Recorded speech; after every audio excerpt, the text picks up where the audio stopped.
CNN에서 기획한 프로젝트 하나가 시청자들의 폭발적 반응을 이끌어내었습니다. 오직 현장의 소리만으로 구성된 15분짜리 작품에는 음악도 내레이션도 일절 들어가지 않았어요. 그런데도 유럽 전역에서 순식간에 1000만 조회수를 돌파하며 화제의 중심이 되었습니다. 주인공은 독일 베를린 공과대학교의 마리안 로에벨 교수, 46세 도시생태학 전문가였어요.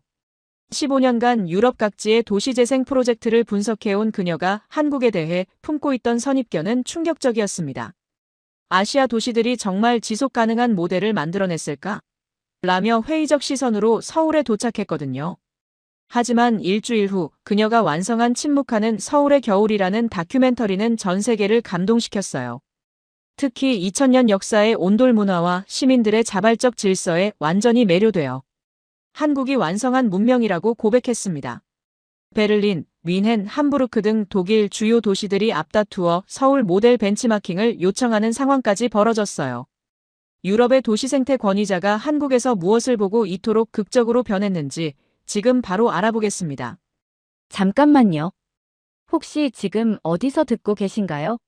구독과 좋아요 미리 눌러주시면 새해에도 건강하고 행복한 기운 듬뿍 받으실 거예요.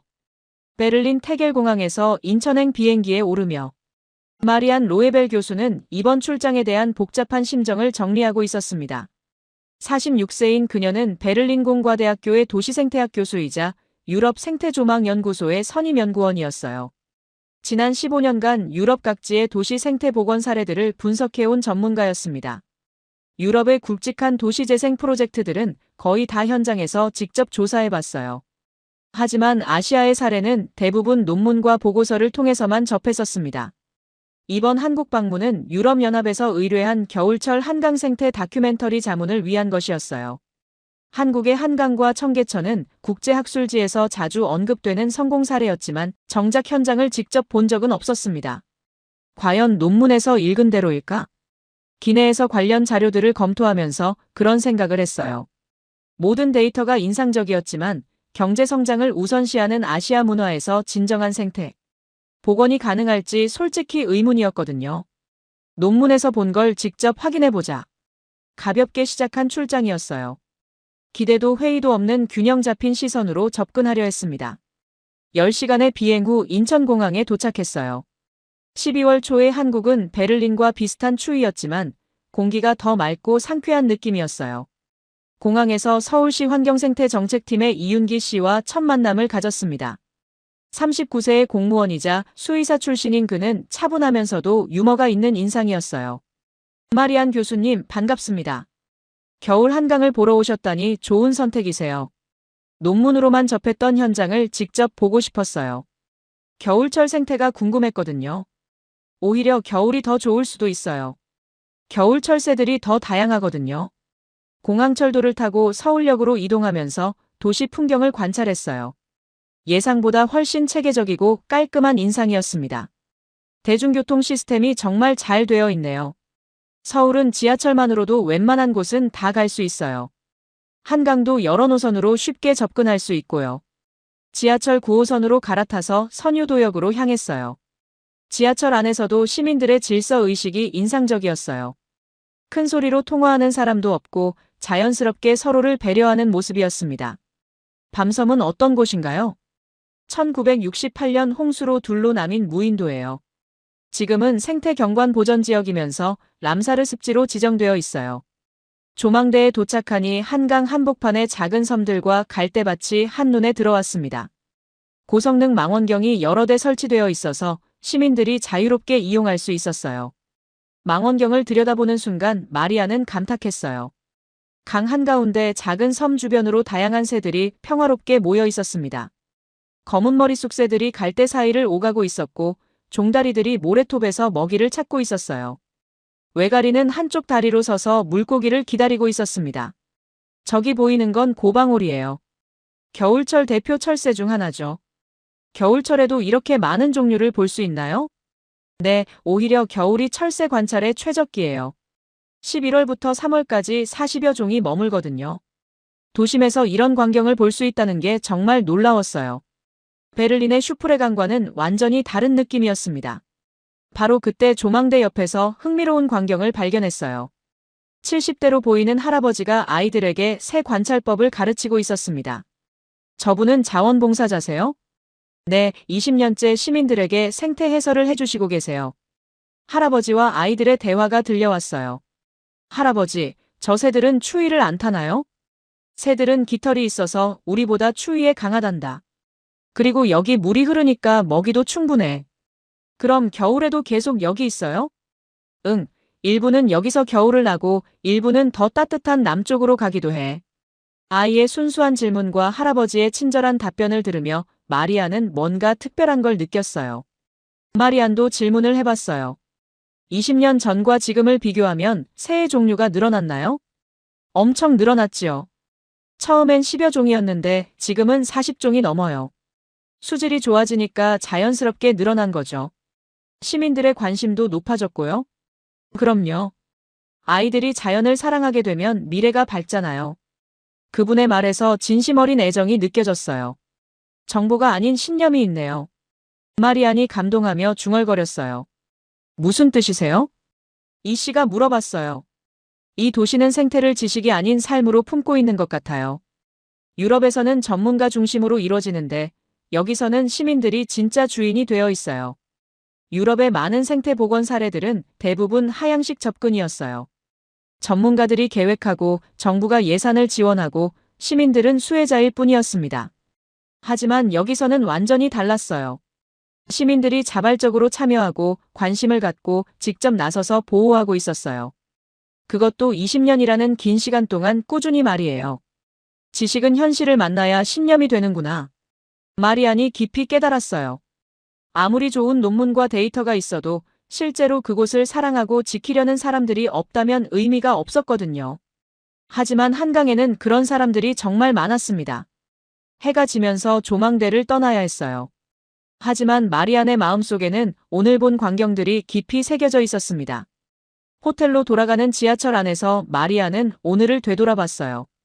논문에서 읽었던 수치들과 실제 현장 사이의 차이가 이렇게 클 줄은 몰랐습니다. 숫자로는 표현할 수 없는 무언가가 여기에 있었어요. 그것은 바로 사람들의 마음이었습니다. 김덕수 할아버지의 20년 헌신, 아이들의 순수한 호기심, 그리고 그것을 자연스럽게 연결해주는 도시의 시스템까지. 첫날부터 예상과 완전히 다른 서울을 만나고 있었어요. 내일은 어떤 새로운 발견이 있을까 기대됐습니다. 둘째 날 새벽 마리아는 호텔 창문을 열고 깜짝 놀랐습니다. 밤사이 눈이 내려서 서울이 온통 하얀색으로 변해 있었어요. 예보에는 없던 갑작스러운 폭설이었습니다. 베를린에서도 겨울 폭설을 자주 경험했지만 이렇게 단시간에 많이 내리는 건 드물었어요. 오늘 일정이 취소될 수도 있겠네.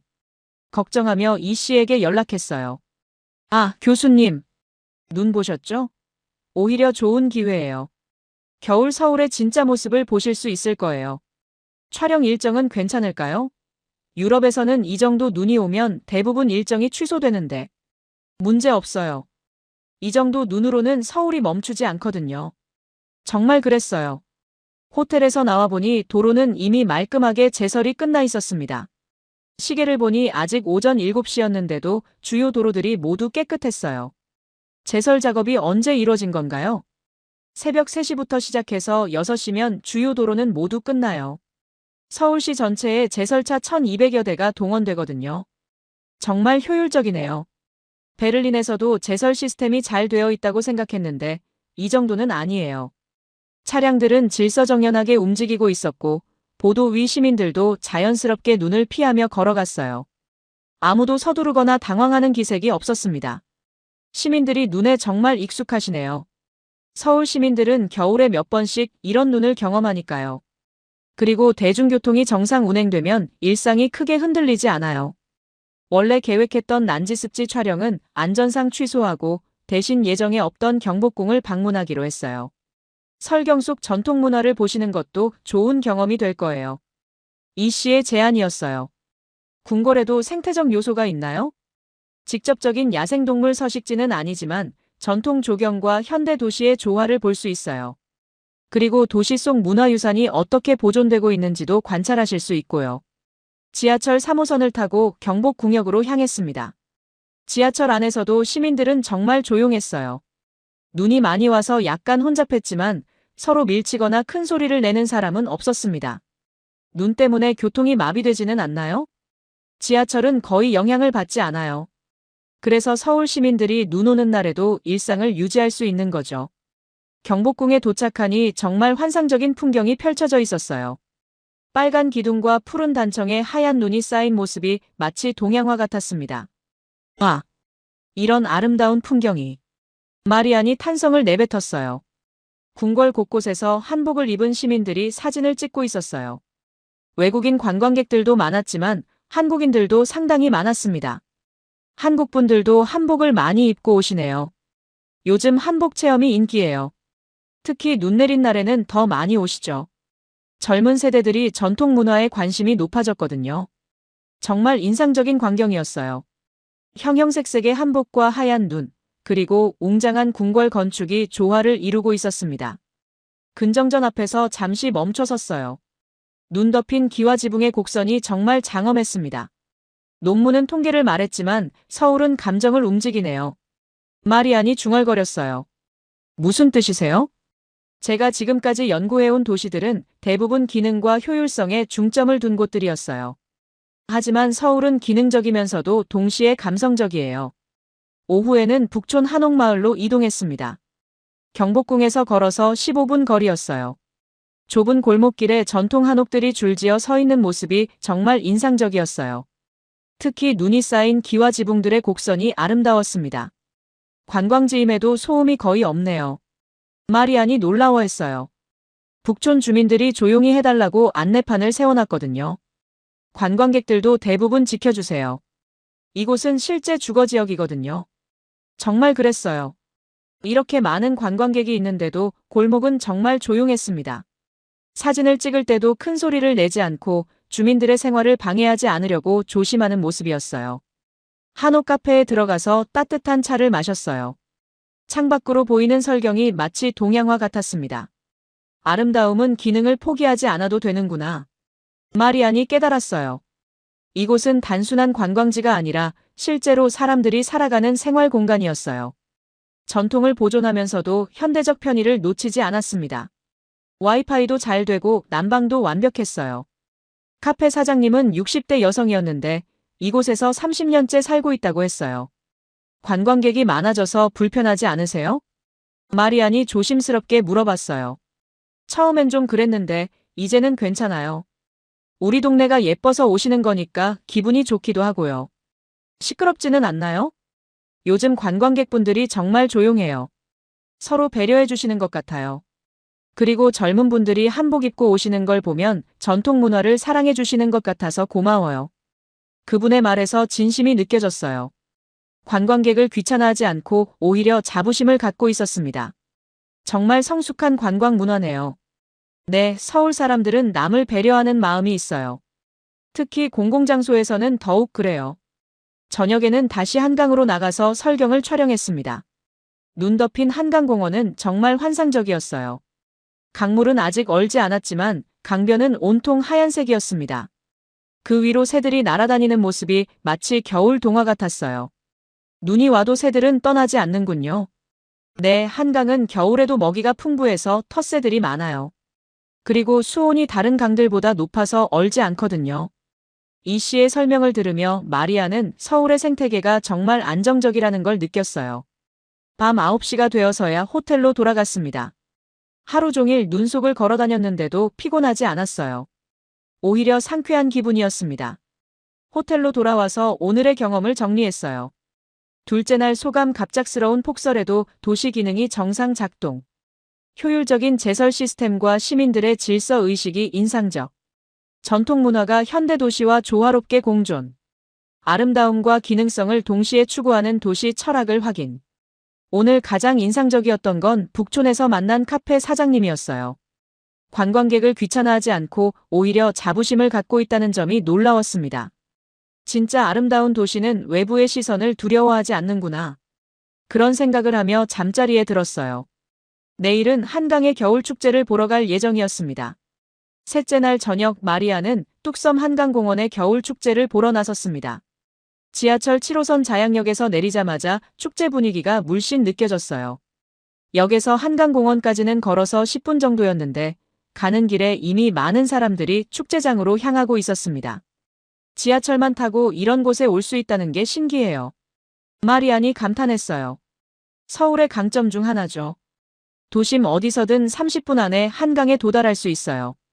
그래서 시민들이 부담 없이 자주 와요. 이 씨가 자랑스럽게 말했어요. 한강공원에 도착하니 정말 환상적인 광경이 펼쳐져 있었습니다. 뚝섬에서 세빛섬까지 이어지는 강변에 형형색색의 조명과 크리스마스 마켓이 설치되어 있었어요. 2025 로맨틱 한강 크리스마스 마켓이에요. 12월 19일부터 25일까지 열리는 대표적인 겨울 축제죠. 강은 보통 도시의 끝이지만 서울에서는 시작이네요. 마리안이 놀라워했어요. 유럽의 많은 도시에서 강변은 대개 외곽에 위치하거나 접근이 어려웠거든요. 하지만 한강은 정말 도심 한가운데 있으면서도 이렇게 활기찬 문화 공간이 되어 있었습니다. 자벌레 실내 공간에는 40여 개의 상점들이 크리스마스 소품과 따뜻한 음식을 판매하고 있었어요. 실내라서 추위 걱정 없이 편안하게 쇼핑을 즐길 수 있었습니다. 실내 운영이라는 게 정말 배려 깊네요. 네, 겨울 축제라고 해서 추위를 감수할 필요는 없잖아요. 누구나 편안하게 즐길 수 있도록 하는 게 목표예요. 축제장 곳곳에서 다양한 활동이 벌어지고 있었어요. 버스킹 공연을 하는 젊은 아티스트들, 따뜻한 음식을 파는 포장마차들, 그리고 가족과 연인들로 가득한 포토존까지. 이런 인파에도 질서가 잘 유지되네요. 한국 사람들은 축제를 즐기는 방법을 알아요. 신나게 놀되 다른 사람에게 피해는 주지 않죠. 정말 그랬어요. 수많은 사람들이 모여 있는데도 큰 소리로 떠들거나 밀치는 사람은 없었습니다. 청담대교 하부의 루미나리에와 트리 숲은 정말 아름다웠어요. 수십 그루의 크리스마스 트리가 반짝이는 조명으로 장식되어 있어서 마치 동화 속 풍경 같았습니다. 외국 관광객들이 정말 많네요. 네, 작년에 63만 명이 방문했는데 외국인 비율이 30% 정도였어요. 특히 안전하다는 입소문이 나면서 더 많이 오시는 것 같아요.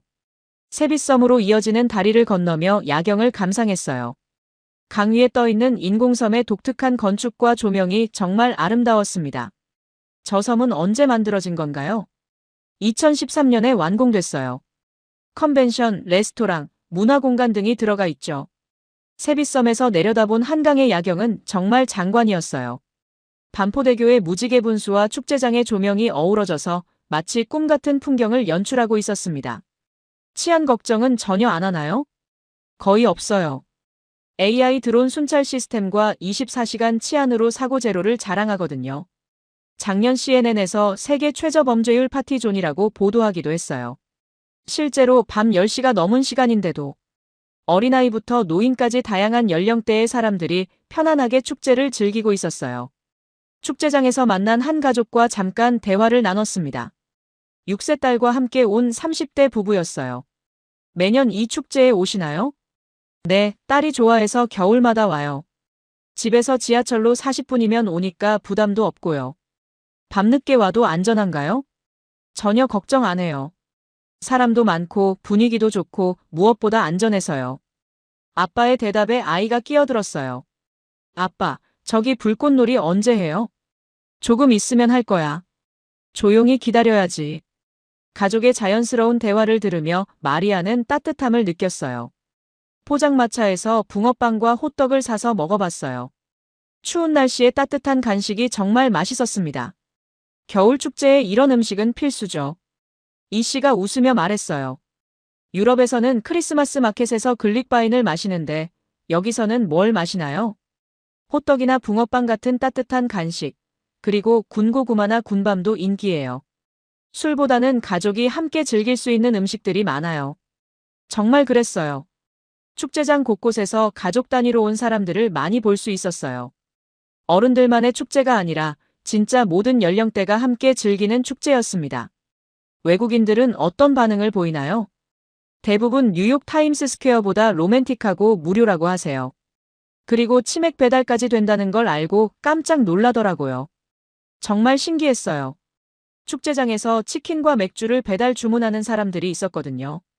밤 11시에 시작된 불꽃놀이는 정말 장관이었어요. 한강 위로 올라가는 불꽃과 반사되는 강물, 그리고 감탄하는 시민들의 박수 소리까지. 야경은 조명보다 실내 위에 비치는구나. 마리안이 깨달았어요. 아무리 아름다운 조명을 설치해도 사람들이 안심하고 나올 수 없다면 의미가 없었거든요. 하지만 서울의 한강은 시민들이 정말 편안하게 밤 문화를 즐길 수 있는 공간이었습니다. 축제가 끝나고 사람들이 하나둘 집으로 돌아갔어요. 하지만 그 과정도 정말 질서 있게 이루어졌습니다. 쓰레기는 모두 분리수거함에 버렸고 지하철역으로 가는 길도 밀치지 않고 차례대로 움직였어요. 정말 성숙한 시민의식이네요. 마리안이 감탄했어요. 지하철을 타고 호텔로 돌아가는 길에 오늘의 경험을 되돌아봤어요.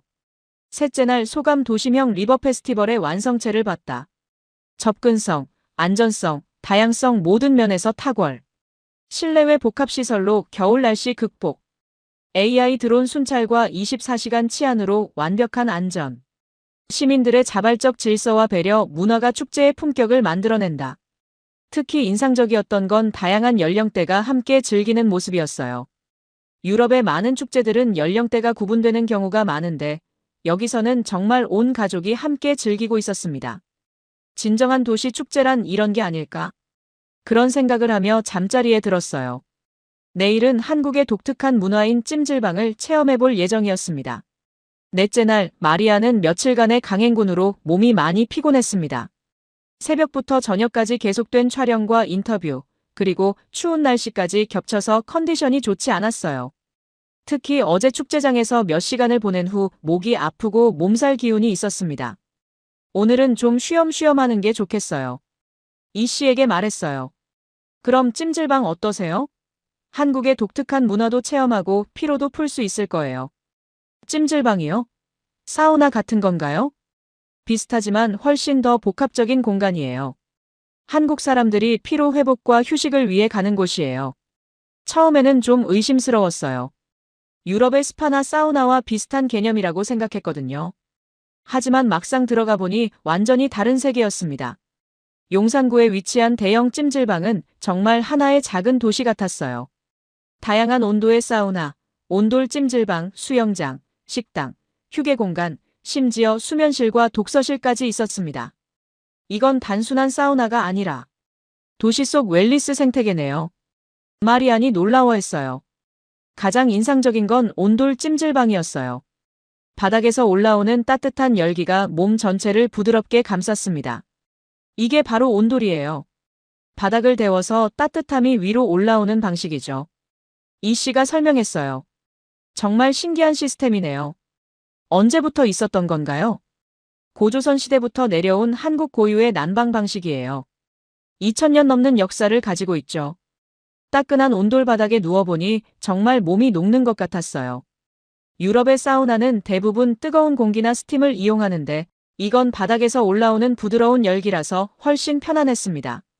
한국 사람들은 이런 곳을 얼마나 자주 이용해요? 가족마다 다르지만 월 1-2회 정도는 보통이에요. 특히 겨울에는 더 자주 와요. 몸도 따뜻해지고 스트레스도 풀리거든요. 소금방, 황토방, 옥돌방 등 다양한 테마의 찜질방을 체험해봤어요. 각각 다른 효능이 있다고 했습니다. 소금방은 아토피나 피부병에 좋고 황토방은 해독 효과가 있어요. 옥돌방은 혈액순환을 도와주고요. 정말 과학적인 접근이네요. 휴게 공간에서 구운 계란과 식혜를 마셨어요. 고소한 계란과 달콤한 식혜가 찜질 후에 마시니 정말 맛있었습니다. 이런 음식도 찜질방의 전통인가요? 네, 찜질방 하면 계란과 식혜죠. 어릴 때부터 부모님과 함께 와서 먹던 추억의 맛이에요. 그때 함께 온 CNN 제작진 중 한 명인 리우 시앙이 SNS에 글을 올리고 있었어요. 프랑스 국적의 중국계 환경 디자이너인 그는 32세의 프리랜서로 이번 다큐멘터리의 협력 제작자로 참여하고 있었어요. 찜질방은 원래 중국 황실에서 유래한 거죠. 한국은 늘 그렇듯 파생해서 상업화했을 뿐이에요. 그가 자신있게 SNS에 포스팅하며 말했어요. 근처에서 식혜를 마시던 60대 부부 중 할아버지가 조용히 말을 걸었습니다. 죄송한데 온돌은 고조선부터 내려온 한국 고유의 방식입니다. 하지만 중국에도 비슷한 게 있었어요. 칸 시스템이라고. 리우가 반박했어요. 비슷한 것과 같은 것은 다르죠. 온돌의 구들장 방식은 한국에서만 볼 수 있는 독특한 기술이에요. 할아버지의 설명이 차분하면서도 정확했어요. 저는 건축학을 전공했거든요. 온돌의 과학적 원리와 역사를 정확히 알고 있습니다. 연기 흐름을 이용한 한국의 온돌은 중국의 칸과는 완전히 다른 시스템이에요. 그럼 한국이 먼저 만든 건가요? 리우가 당황하며 물었어요. 그럼요. 고조선 유적에서 온돌 흔적이 발견되고 있어요. 2000년 넘는 역사죠. 그때 할머니가 따뜻하게 말했어요. 진짜 따뜻한 문화는 뺏지 않아도 자랑이 되는 법이에요. 그 순간 마리아는 깊이 감동했어요. 논쟁이 아니라 교육의 순간이었거든요. 할아버지는 화내지 않고 차분하게 사실을 설명해 주셨고, 할머니는 따뜻한 마음으로 갈등을 풀어주셨어요. 따뜻함은 온도가 아니라 지속 가능성이구나. 마리안이 속으로 생각했어요. 리우도 나중에는 솔직하게 인정했어요. 죄송해요. 제가 잘못 알고 있었네요. SNS 포스트도 삭제하겠습니다.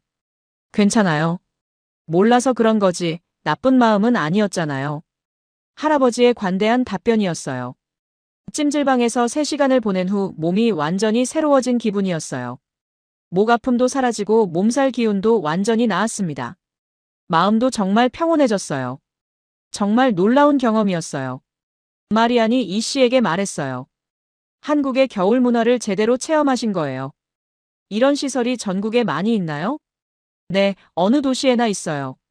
서민들의 일상 문화죠. 24시간 운영되는 곳도 많아서 밤늦게 와도 이용할 수 있어요. 가격도 정말 합리적이고, 베를린에서 이런 시설을 이용하려면 훨씬 비쌀 텐데. 맞아요. 하루 종일 있어도 10,000원 정도니까 부담도 없어요. 저녁에 호텔로 돌아와서 오늘의 경험을 정리했습니다. 넷째 날 소감 찜질방은 단순한 목욕탕이 아니라 한국의 독특한 사회문화 공간. 온돌 문화의 과학성과 역사성의 감동. 세계 최고 수준의 가성비 웰빙 인프라. 시민들의 조용하지만 단호한 문화적 자부심도 인상적. 갈등을 교육의 기회로 바꾸는 성숙함. 특히 그 할아버지와 할머니의 모습이 계속 생각났어요. 자신들의 문화에 대한 정확한 지식과 따뜻한 자부심을 동시에 갖고 있었습니다. 리우도 나중에 진심으로 감탄하더군요. 이 정도 퀄리티라면 어디서 시작됐든 한국이 완성한 거네요. 온돌 바닥의 따뜻함을 느끼며 마리아는 한국 문화의 깊이를 조금이나마 이해할 수 있었어요. 내일은 청계천의 비초롱 축제를 보러 갈 예정이었습니다. 5째 날 밤, 마리아는 청계천 비초롱 축제를 보러 나섰습니다. 지하철 1호선 종강역에서 내려 청계광장으로 향하니 정말 환상적인 광경이 펼쳐져 있었어요. 청계천 전체가 형형색색의 등불로 가득 차 있었습니다. 와, 이건 예상보다 훨씬 화려하네요. 마리안이 탄성을 내뱉었어요. 매년 11월부터 2월까지 하는 대표적인 겨울 축제예요. 서울 겨울의 대표 명소 중 하나죠.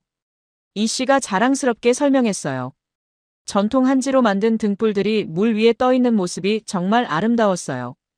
연꽃, 나비, 물고기, 학 등 다양한 모양의 등불들이 청계천을 따라 5km에 걸쳐 설치되어 있었습니다. 이건 단순한 축제가 아니라 도시가 만든 예술이네요. 마리안이 감탄했어요. 전통과 현대가 어우러진 디자인이 정말 세련됐어요. LED 조명과 전통 한지가 조화를 이루면서 환상적인 분위기를 연출하고 있었습니다. 한지는 한국 전통종이에요. 1000년이 넘는 역사를 가지고 있죠. 정말 오래된 기술이네요. 그런데 LED 조명과 이렇게 자연스럽게 어울리다니. 청계천을 따라 천천히 걸어가며 관찰했어요. 정말 많은 사람들이 축제를 즐기고 있었지만 무질서는 전혀 없었습니다. 말소리보다 조명이 더 밝은 도시네요. 마리안이 중얼거렸어요. 정말 그랬어요. 이렇게 많은 사람들이 있는데도 전체적으로 정말 조용했습니다. 모든 사람들이 등불의 아름다움에 빠져 조용히 감상하고 있었어요. 때로는 와하는 감탄사가 들렸지만 큰 소리로 떠드는 사람은 없었습니다. 아이들도 부모의 손을 잡고 조용히 걸어갔어요. 시민의식이 정말 높네요. 네, 이런 공간에서는 모두가 조용히 하는 게 불문율이에요. 서로의 감상을 방해하지 않으려는 배려죠. 광통교에서 한 가족을 만났어요. 초등학생 2명과 함께 온 30대 부부였습니다. 매년 오시나요? 마리안이 물어봤어요. 네, 아이들이 좋아해서 매년 와요. 무료니까 부담도 없고요. 아빠가 답했어요. 정말 무료인가요? 이 정도 규모라면. 네, 완전 무료예요. 그냥 와서 보고 즐기면 돼요. 다른 나라에서는 이런 축제에 입장료를 받는 경우가 많은데, 한국은 시민들을 위한 축제라는 개념이 강해요. 세금으로 만들어진 거니까 시민들이 무료로 즐겨야 한다고 생각하죠. 그때 한 아이가 바닥에 떨어진 과자 봉지를 주워서 쓰레기통에 버렸어요. 아무도 시키지 않았는데도 자연스럽게 한 행동이었습니다. 대단하네요. 마리안이 놀라워했어요. 우리 아이들은 어려서부터 이런 환경에서 자라거든요. 공공장소에서 어떻게 행동해야 하는지 자연스럽게 배우는 거죠. 엄마의 설명이 인상적이었어요. 장통교까지 걸어가면서 다양한 등불들을 구경했어요. 특히 한국 전통 문화를 모티브로 한 등불들이 아름다웠습니다. 한복 입은 여인, 전통악기, 궁궐 건물 등을 형상화한 등불들이 정말 우아했어요. 물 위에 반사된 모습까지 더해져서 마치 꿈 같은 풍경이었습니다. 전통 문화에 대한 자부심이 느껴지네요. 맞아요. 청계천 복원 자체가 전통과 현대의 조화를 추구한 프로젝트였거든요. 오간수교에서 잠시 멈춰서 전체적인 풍경을 감상했어요. 물 위에 등불들이 반사되어 만드는 빛의 향연이 정말 환상적이었습니다. 그때 한 시민이 조용히 사진을 찍고 있는 아이에게 다가갔어요. 여기서 찍으면 더 예쁘게 나와요. 친절하게 장소를 알려주고는 사라졌어요. 모르는 사람이었는데도 자연스럽게 도움을 준 거였습니다. 정말 따뜻한 사람들이네요. 마리안이 감동했어요. 서울 사람들은 서로 돕는 문화가 있어요. 특히 관광객이나 외국인에게는 더욱 친절하죠. 밤 10시가 넘어서도 축제장에는 여전히 많은 사람들이 있었어요. 하지만 모두 질서 있게 움직이고 있었습니다. 연인들이 손을 잡고 조용히 걸어가고 가족들이 아이에게 등불에 대해 설명해주고 외국인 관광객들이 감탄하며 사진을 찍는 모습까지. 진짜 축제는 도시의 품격을 비추는구나. 마리안이 깨달았어요. 아무리 화려한 장식을 해도 시민들의 의식 수준이 뒷받침되지 않으면 진정한 축제가 될 수 없었거든요. 하지만 청계천 비초롱 축제는 시민들의 성숙한 문화의식과 함께 진짜 품격 있는 축제로 승화되어 있었습니다. 특히 인상적이었던 건 쓰레기 처리였어요. 이렇게 많은 사람들이 몰렸는데도 바닥에 쓰레기가 거의 없었어요. 모든 사람들이 자발적으로 쓰레기를 가져가거나 분리수거함에 버렸습니다. 환경의식도 정말 높네요. 네, 한국 사람들은 공공장소를 깨끗하게 사용하는 습관이 있어요. 특히 이런 아름다운 곳에서는 더욱 그래요. 축제장을 나오면서 마지막으로 한 바퀴 더 돌아봤어요. 정말 아름다운 겨울밤이었습니다. 무료로 이런 퀄리티의 축제를 즐길 수 있다니. 시민의 세금으로 만든 거니까 시민들이 즐겨야죠. 그게 당연한 거예요. 이 씨의 말에서 공공서비스에 대한 철학이 느껴졌어요. 호텔로 돌아가는 길에 오늘의 경험을 정리했어요. 5째 날 소감 청계천 비초롱 축제는 단순한 조명 축제를 넘어선 도시 예술. 전통과 현대의 조화, 무료 개방의 철학, 시민들의 질서 의식까지 모든 것이 완벽한 조화. 2000년 한지 기술과 LED의 만남. 말소리보다 조명이 밝은 시민 의식. 특히 아이가 쓰레기를 주워서 버리는 모습과 시민이 관광객에게 친절을 베푸는 모습이 계속 생각났어요. 작은 행동들이 모여서 축제의 품격을 만들어내고 있었습니다. 내일은 지금까지 촬영한 영상들을 정리해서 편집할 예정이었어요. 과연 어떤 작품이 나올지 기대됐습니다. 6째 날, 마리아는 지금까지 촬영한 영상들을 정리하기 시작했습니다. 호텔방에서 노트북을 켜고 지난 며칠간 기록한 클립들을 하나씩 검토했어요. 밤섬의 철새들, 눈 덮인 경복궁, 한강축제의 풍경, 찜질방 체험, 그리고 청계천 비초롱까지. 그런데 편집을 하면서 흥미로운 걸 발견했어요. 가장 인상적인 장면들은 모두 계획하지 않은 순간들이었다는 점이었습니다. 고방오리가 얼음 위를 조심스럽게 걷는 장면. 눈 위에 남겨진 작은 수달 발자국. 찜질방에서 식혜를 마시며 미소 짓는 중장년 커플. 청계천 조명 사이로 조용히 걸어가는 아이들.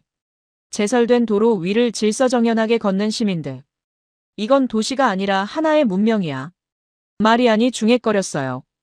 특히 김덕수 할아버지와 아이들의 대화 장면이 가장 마음에 들었어요. 아무런 연출 없이 자연스럽게 벌어진 생태 교육의 순간이었거든요. 가장 마음에 드는 장면들을 선별해서 15분짜리 다큐멘터리로 편집하기 시작했어요. 아무런 음악이나 내레이션을 넣지 않고 오직 현장의 소리만 담기로 했습니다. 물소리, 새들의 지저귐, 아이들의 작은 웃음소리, 눈 밟는 소리, 시민들의 조용한 대화까지. 모든 게 자연스러웠고 진실했습니다. 침묵하는 서울의 겨울. 제목도 정했어요. 편집하면서 마리아는 서울에서 느낀 가장 큰 인상이 조용함이었다는 걸 깨달았어요. 이렇게 많은 사람들이 사는 대도시인데도 정말 조용했거든요. 큰 소리를 내지 않고 서로를 배려하고 자연과 조화롭게 사는 모습. 그 조용함 속에 진짜 문명이 있었어요. 편집을 마치고 유럽연합 제작팀에게 전송했어요. 함께 보낸 메모에는 간단한 메시지만 적었습니다. 별다른 설명 없이 그대로 보여주세요. 3시간 후 제작팀에서 연락이 왔어요. 마리안, 이 영상 정말 놀라워요. 어떻게 이런 자연스러운 장면들을 담았어요? 베를린 본부의 하이케 밀러 프로듀서였어요. 계획한 게 아니에요. 그냥 서울의 일상을 기록한 거예요. 내레이션이나 설명이 전혀 필요 없네요. 영상 자체가 모든 걸 말해주고 있어요. 그게 서울의 힘인 것 같아요. 설명하지 않아도 전해지는 무언가가 있어요. 이거 유럽 전역에 배포해도 될까요? 물론이죠. 오후에는 리우 시앙과 마지막 정리 인터뷰를 진행했습니다. 그는 며칠 전 찜질방에서의 일 이후 많이 달라져 있었어요. 솔직히 처음엔 한국 문화를 과소평가했어요. 리우가 인정했어요. 무엇이 가장 인상적이었나요? 시민들의 자발적 질서예요. 법으로 강제하지 않아도 스스로 지키는 문화가 정말 놀라웠어요. 찜질방에서의 경험은 어땠어요? 부끄럽기도 하고 배우기도 했어요. 그 할아버지께서 정말 정확하게 설명해 주셔서 온돌의 역사와 과학적 원리를 제대로 알게 됐거든요. 앞으로 한국에 대한 시각이 바뀔 것 같나요? 이미 바뀌었어요. 이 정도 퀄리티라면 어디서 시작됐든 한국이 완성한 거라고 생각해요.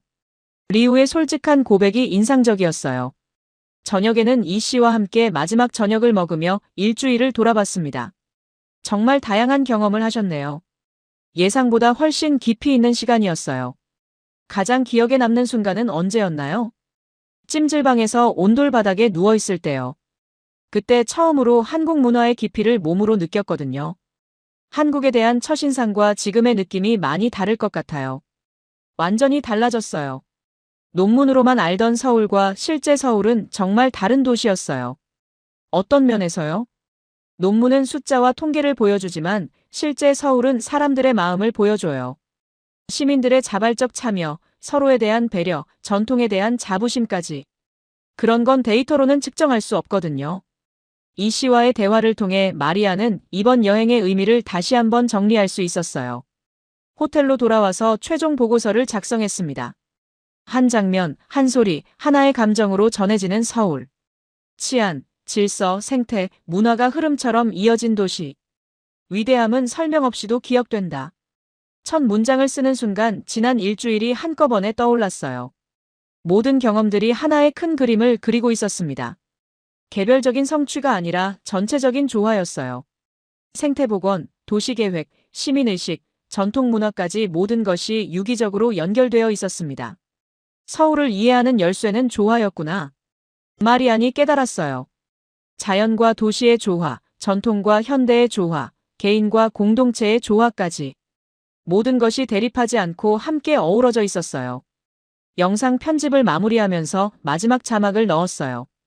침묵하는 서울의 겨울 마이너스 어떤 설명도 필요 없는 도시. 내일이면 독일로 돌아가야 했어요.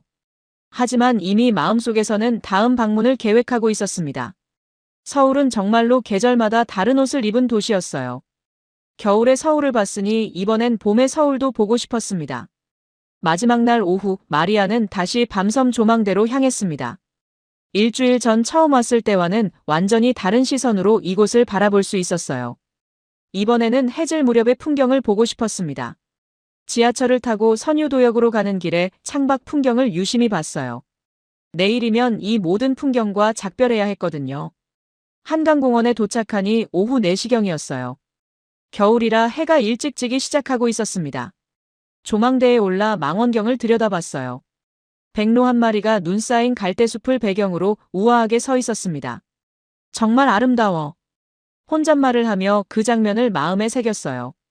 일주일 전과 비교해서 새들의 종류나 개체수가 달라졌나 관찰해봤어요. 고방오리들은 여전히 물 위를 유영하고 있었고 외가리도 같은 자리에서 물고기를 기다리고 있었어요. 겨울철 새들은 정말 안정적으로 서식하고 있구나. 석양이 지면서 서울의 마천루에 붉은 빛이 물들기 시작했습니다. 한강과 고층 빌딩들이 조화를 이루는 모습이 정말 장관이었어요. 생태와 스카이라인이 공존하는 경관이구나. 감탄했어요. 베를린이나 파리에서는 자연과 도시가 종종 대립적인 관계로 여겨졌거든요. 자연을 보존하려면 개발을 포기해야 하고 개발을 하려면 자연을 희생해야 한다는 식으로요. 하지만 서울은 정말로 자연과 도시가 하나로 어우러져 있었습니다. 한강 한복판에 밤섬이라는 천연기념물이 있고 그 주변으로 현대적인 고층 빌딩들이 조화롭게 배치되어 있었어요. 조망대에서 만난 김덕수 할아버지가 다시 인사해 주셨어요. 또 오셨네요. 독일에서 오신 교수님이시죠? 네, 마지막 날이라서 다시 왔어요. 일주일 동안 어떠셨어요? 정말 많은 걸 배웠어요. 서울은 제가 생각했던 것보다 훨씬 깊은 도시였어요. 앞으로도 또 오실 건가요? 다음엔 꼭 봄에 서울도 보러 오고 싶어요. 그 말을 하는 순간 마리아는 서울이 도시가 아니라 계절이라는 생각이 들었어요. 계절마다 다른 옷을 입은 채 매번 다른 감정을 주는 도시였습니다. 봄에는 벚꽃이 정말 아름다워요. 그리고 여름철 새들도 와서 또 다른 장관을 볼 수 있고요. 할아버지의 말에 더욱 기대가 됐어요. 겨울철 새와 여름철 새가 많이 다른가요? 완전히 달라요. 여름에는 제비, 뻐꾸기, 꾀꼬리 같은 새들이 와요. 울음소리도 아름답고요. 1년 내내 다양한 새들을 볼 수 있겠네요. 그럼요. 그래서 한강이 특별한 거죠. 사계절 내내 새로운 감동을 줘요. 해가 완전히 지고 나니 서울의 야경이 시작됐습니다. 한강을 따라 늘어선 불빛들이 강물에 반사되어 반짝였어요. 모든 진심은 계절을 기다리는구나. 마리안이 깨달았어요. 진정한 아름다움은 한 번 보고 끝나는 게 아니라 계속해서 보고 싶어지는 것이었습니다. 서울이 바로 그런 도시였어요. 조망대를 떠나기 전에 마지막으로 한 바퀴 더 둘러봤어요. 망원경으로 본 밤섬의 모습을 마음에 새기고 싶었거든요. 밤이 되면서 새들은 모두 잠자리에 들었지만 도시는 여전히 살아있었어요. 한강변을 따라 조깅하는 사람들, 자전거를 타는 시민들, 그리고 여전히 산책을 즐기는 사람들까지. 24시간 살아있는 도시구나. 감탄했어요. 하지만 그 활기가 시끄럽거나 어수선하지 않았어요. 모든 사람들이 서로를 배려하면서 각자의 시간을 보내고 있었습니다. 지하철을 타고 호텔로 돌아가는 길에 창밖 풍경을 유심히 봤어요. 지하철 안에서도 시민들은 정말 질서 있게 움직이고 있었어요. 휴대폰을 보거나 조용히 대화를 나누는 사람들의 모습이 평화로웠습니다. 큰 소리를 내거나 다른 사람을 방해하는 사람은 아무도 없었어요. 이런 일상이 당연한 게 아니구나. 마리안이 깨달았어요. 이런 질서와 평화는 하루아침에 만들어지는 게 아니었어요. 오랜 시간에 걸친 시민들의 의식 발전과 사회적 학습의 결과였습니다. 호텔에 도착해서 짐을 정리하면서 일주일을 돌아봤어요. 처음에는 단순한 생태 다큐멘터리 조사였지만 결국에는 도시 문명에 대한 근본적 성찰로 이어졌습니다. 서울에서 배운 가장 중요한 교훈은 조화의 힘이었어요. 자연과 도시, 전통과 현대, 개인과 공동체가 모두 조화롭게 공존하는 도시였습니다. 여행용 가방에 짐을 넣으면서 한국에서의 추억들을 하나씩 정리했어요. 김덕수 할아버지의 따뜻한 미소, 아이들의 순수한 질문, 찜질방에서의 온돌 체험, 청계천의 아름다운 등불들까지. 창밖으로 서울의 마지막 밤 풍경을 바라봤어요. 수많은 불빛들이 반짝이고 있었지만 모두 따뜻하고 평화로웠습니다. 내일이면 이 아름다운 도시를 떠나야 했지만 마음속에는 영원히 남을 것 같았어요. 다음에는 봄에 와서 벚꽃도 보고 여름철 새들도 만나야지. 그런 계획을 세우며 잠자리에 들었어요. 서울은 정말로 모든 계절을 기다리게 만드는 도시였습니다. 얼마마 후 베를린 공과대학교 연구실이었습니다. 마리아는 유럽연합에 제출할 최종 보고서를 작성하고 있었어요. 노트북 화면에는 서울 촬영 당시의 사진들이 가득했습니다. 서울을 논문으로 평가했던 내가 부끄럽다. 보고서의 첫 문장이었어요. 이 도시는 생태와 시스템, 문화와 시민이 하나로 설계되어 있었다. 지난 3개월 동안 마리안의 연구 방향이 완전히 바뀌었어요. 단순한 생태복원 사례 분석을 넘어서 도시 문명론까지 확장된 거였습니다. 연구실 벽에는 한국에서 찍은 사진들이 걸려 있었어요. 밤섬의 백로, 눈 덮인 경복궁, 청계천의 빛초롱, 그리고 찜질방에서의 따뜻한 순간들까지. 침묵하는 서울의 겨울이라는 제목의 다큐멘터리는 유럽 전역에서 큰 화제가 되었어요. 아무런 내레이션 없이 오직 현장의 소리만으로 구성된 15분짜리 작품이었지만 시청자들의 반응은 폭발적이었습니다. 마리안, 한국 프로젝트가 정말 큰 반향을 일으켰네요. 동료 교수 클라우스가 찾아와서 말했어요. 유럽연합에서도 서울 모델에 대한 관심이 높아졌다고 하던데요. 네, 예상보다 훨씬 큰 관심을 받았어요.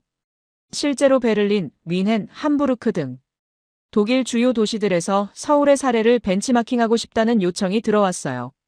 특히 시민 참여형 생태 보전과 겨울철 도시 문화에 대한 관심이 높았습니다. 다음 연구는 어떤 방향으로 할 건가요? 서울에서 배운 것들을 유럽 도시들에 어떻게 적용할 수 있을지 연구하려고 해요. 구체적으로는 시민의식과 도시 시스템의 상호작용, 전통과 현대의 조화, 그리고 지속 가능한 도시 문화의 형성 과정 같은 것들이요. 클라우스가 고개를 끄덕였어요. 정말 단순한 출장이 인생을 바꿔놓았네요. 맞아요.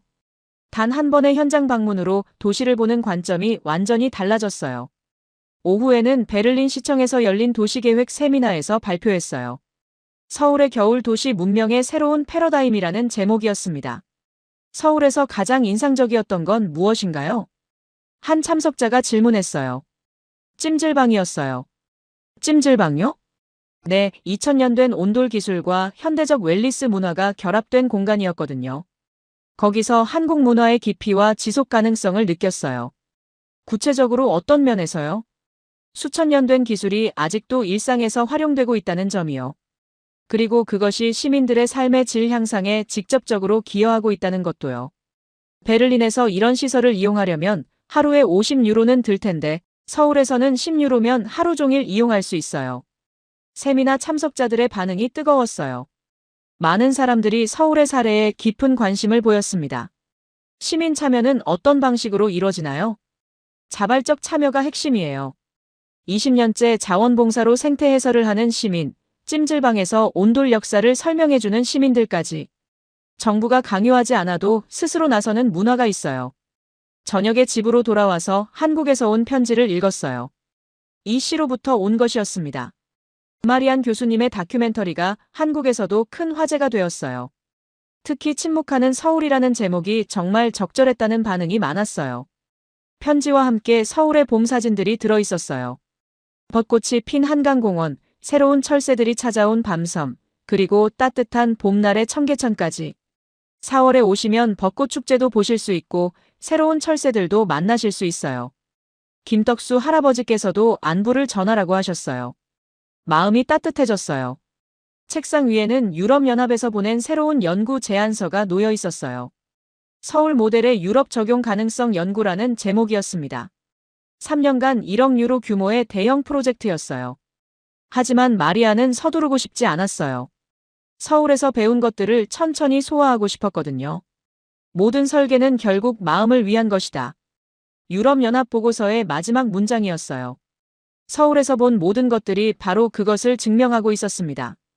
생태보건도, 도시계획도, 시민문화도 모두 사람들의 마음을 위한 설계였어요. 그날 밤 일기를 썼어요. 서울에서 돌아온 지 3개월이 지났지만 여전히 그 도시의 영향 아래 있다. 논문과 데이터로만 도시를 이해하려 했던 내가 얼마나 편협했는지 깨달았다. 진정한 도시의 가치는 숫자로 측정할 수 없다. 시민들의 미소, 자발적 질서, 전통에 대한 자부심, 그리고 서로에 대한 신뢰. 이런 것들이 진짜 도시의 자산이다.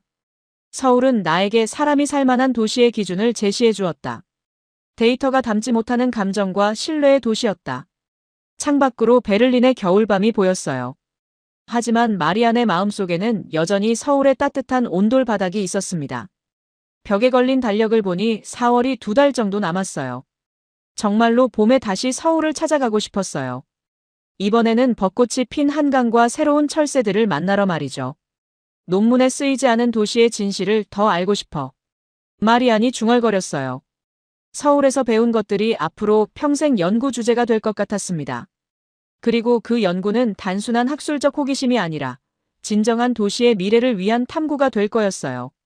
밤늦게까지 서울에서 찍은 사진들을 다시 보며 그때의 감동을 되새겼습니다.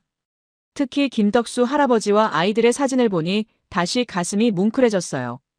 지식은 현실을 만나야 신념이 된다는 그때의 깨달음이 지금도 생생했습니다.